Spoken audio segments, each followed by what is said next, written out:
Merging tables with the merge command.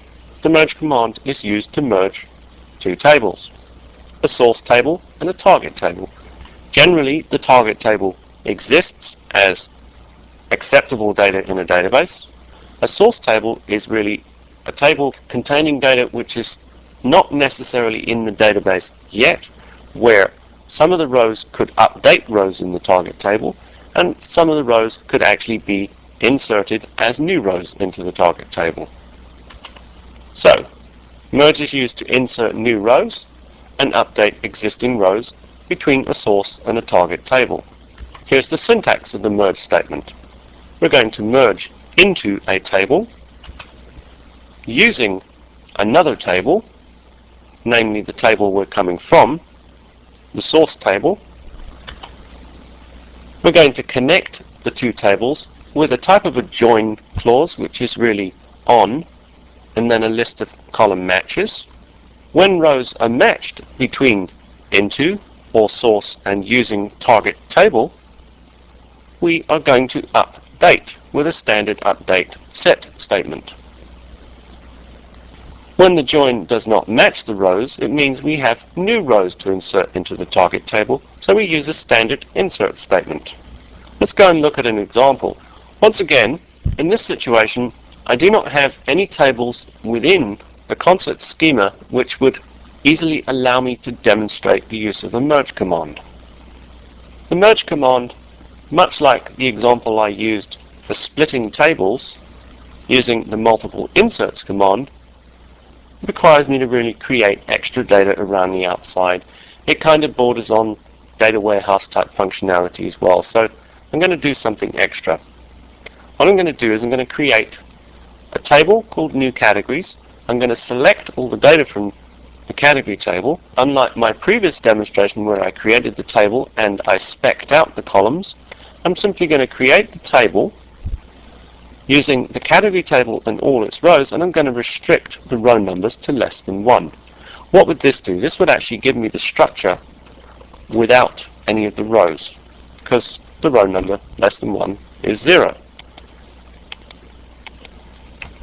So what do I get from that? I get no rows selected. The result of using this create table statement would actually give me an empty table. So let's create my empty table. Let's describe new categories, and let's select everything from new categories, and we find we've got nothing. Now what we want to do is we want to demonstrate the use of a merge command. So we're going to take the new categories rows and merge them into the categories table, ultimately. So what we really need is in order to demonstrate both update and insert, is we need new categories in the new categories table. We also need some categories in the new categories table that already exist in the categories table. That's a bit long-winded, so what we'll do is we're actually going to go and look for some rows in the category table that already exist that we want to do something to change them. I picked on these rows because they have a front slash in them, and I can change those fairly easily. As you can see, I ran the query and I copied it into my script file here.